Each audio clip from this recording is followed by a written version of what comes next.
अंदाजे 1:15 ते 1च्या सुमारास पुणे मुंबई एक्सप्रेस हायवेवर पंढरपूरकडे जाणारी एक बस होती। डोंबिवली परिसरातील भाविक हे पंढरपूरकडे जात होते। ते एक्सप्रेस हायवेवर एका ट्रॅक्टरला आदळून त्यांच्यामध्ये अपघात झालेला आहे। बसमध्ये एकूण 54 लोक होते। त्यापैकी आतापर्यंत आपण 42 लोक MGM हॉस्पिटलला उपचारांसाठी हलवलेले आहेत। त्याचप्रमाणे 3 लोक जे अत्यवस्थ होते ते सरकारी हॉस्पिटलला हलवलेले आहेत। आणि आतापर्यंत याच्यामध्ये MGM हॉस्पिटलला 2 आणि सरकारी हॉस्पिटलला 3 अशा 5 लोकांची डेथ डॉक्टरांनी डिक्लेअर केलेली आहे।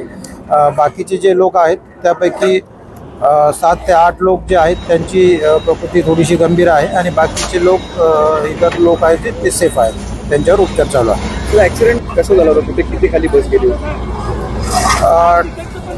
एक्सप्रेसवेवर ट्रॅक्टरला मागच्या बाजूने बस आदळून अपघात झालेला आहे आणि ती बस एक्सप्रेसवेच्या बाजूला दरीमध्ये कोलमडलेली आहे।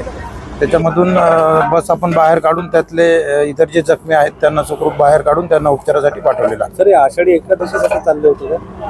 हो, हे सगळे लोक पंढरपूर या ठिकाणी आषाढी एकादशीसाठी चाललेले होते। सर, हे प्रवासी कुठले होते आणि कोण आयोजक वगैरे होते का यांच्याकडे? काय बहुतेक सारे प्रवासी हे डोंबिवली निळजे लोढा या भागातील रहिवासी होते।